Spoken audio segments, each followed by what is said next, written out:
اللہ کے تمام انبیاء کرام، نہ کوئی یہودی ہے نہ کوئی نصرانی ہے، سب کے سب مسلم انبیاء کرام۔ ایسے ایسے اوصاف لکھے ہوئے انبیاء کرام کے بارے میں کہ آپ کو پڑھ کے یقین نہ آئے کہ یہ کیسے ایک مقدس کتاب میں لکھ سکتے ہیں۔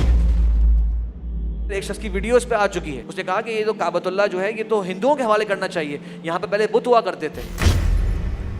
تو کہتے ہیں اگر یہاں پہ پرانا یہودی کو حق آپ جتا رہے ہیں تو پھر یہ 700 سال تک جو مسلمانوں کے پاس رہا، انہوں نے فتح کیا، آج یہ یورپ کا علاقہ دیجیے مسلمانوں کو۔ کچھ لوگ کہتے ہیں اور کچھ لوگ سمجھتے نہیں ہیں یہ بات کہ بھائی یہودی تو یہاں بہت پہلے سے آباد ہیں، آپ صلی اللہ علیہ وسلم جب آئے تھے تو آپ کے سامنے تو یہودی پہلے سے موجود تھے، تو کیا ان کا پہلے سے اس جگہ پر حق ہے کہ نہیں؟ یاد رکھیے گا اللہ کے تمام انبیاء کرام، نہ کوئی یہودی ہے نہ کوئی نصرانی ہے، سب کے سب مسلم انبیاء کرام، کوئی نبی جو ہے وہ یہودی نہیں۔ اللہ تعالیٰ نے فرما دیا ما کان ابراہیم یہودیا، نہ ہی وہ یہودی تھے، ولا نصرانی، نہ ہی نصرانی تھے، بلکہ وہ شرک سے بیزار اور مسلم تھے، اور نہ ہی وہ مشرک تھے۔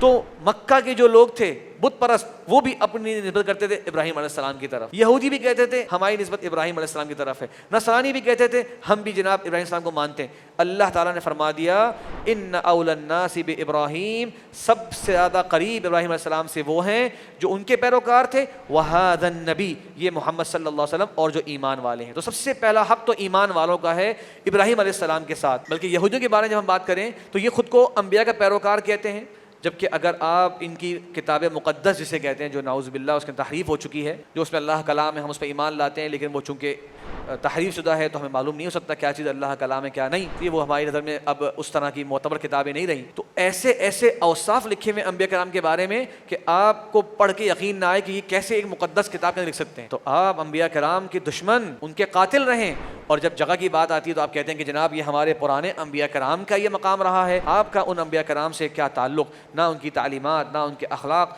اور نہ ہی ان کے کردار سے آپ کچھ تعلق رکھتے ہیں۔ اور یاد رکھ لیجئے تاکہ سمجھنے کے لیے کہ اگر یہ مقدس پر یہودیوں کو حق کو تسلیم کر لیا جائے پھر تو آج کے مشرکین بولیں گے جناب کعبۃ اللہ کے اندر پہلے بت ہوتے تھے۔ اور بتاؤں میں آپ کو دلچسپ بات، ایک انڈیا کے اندر ایک شخص کی ویڈیو اس پہ آ چکی ہے، اس نے کہا کہ یہ تو کعبۃ اللہ جو ہے یہ تو ہندوؤں کے حوالے کرنا چاہیے، یہاں پہ پہلے بت ہوا کرتے تھے، مسلمانوں نے کہاں سے جو ہے وہ بت نکال کے اس جگہ کو لے لیا؟ سوچیں ذرا آپ کہاں تک جائیں گے پھر آپ اس کے اندر۔ یہ آج کل وہاں کی ناجائز ریاست کا جو ایک صدر بنا ہوا ہے، اس کا ایک کلپ آیا جو کہہ رہا ہے ہم 3000 سال پہلے سے یہاں پر تھے۔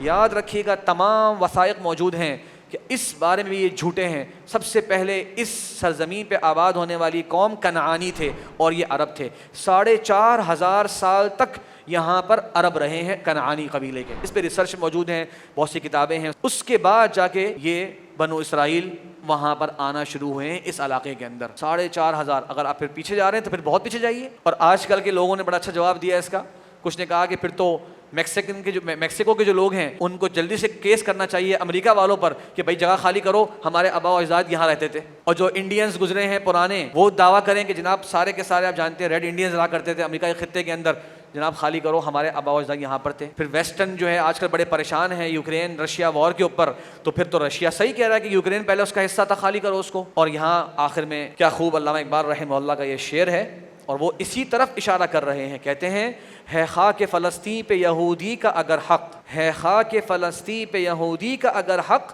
ہسپانیہ پر حق نہیں کیوں اہل عرب کا۔ ہسپانیہ یعنی کہ اسپین، اندلس، جسے آج ہم اسپین اور پورٹوگل کہتے ہیں، جو اندلس تھا اسلامی سلطنت، 700 سال تک مسلمان وہاں رول کرتے گئے، وہی وہاں پہ داخل ہوئے سب سے پہلے۔ تو کہتے ہیں اگر یہاں پہ پرانا یہودی کو حق آپ جتا رہے ہیں تو پھر یہ 700 سال تک جو مسلمانوں کے پاس رہا، انہوں نے فتح کیا، آج یہ یورپ کا علاقہ دیجیے مسلمانوں کو۔ تو یہ اسی انداز سے انہوں نے رد کیا ان کے اوپر کہ پھر تو دنیا کے سارے علاقوں کی تقسیم اپنی اوریجن پہ لے جائیے، پھر تقسیم کی بات کیجیے، سب کے سب ملک والے کہہ لیں کہ جی ہم پہلے یہ تھے، ہم پہلے وہ تھے۔ تو یہ سب مذکر خیز باتیں ہیں۔ اسلامی اخلاقی لحاظ سے بھی بیت المقدس، مسجد اقصی مسلمانوں کی ہے، انبیاء کی سرزمین ہے اور ہم انبیاء کے ماننے والے ہیں۔ اور آخری بات کہ یہ سب سے پہلے یہاں پر عرب رہے، اس اعتبار سے بھی یہودیوں کا یہاں پر کوئی بھی حق نہیں بنتا۔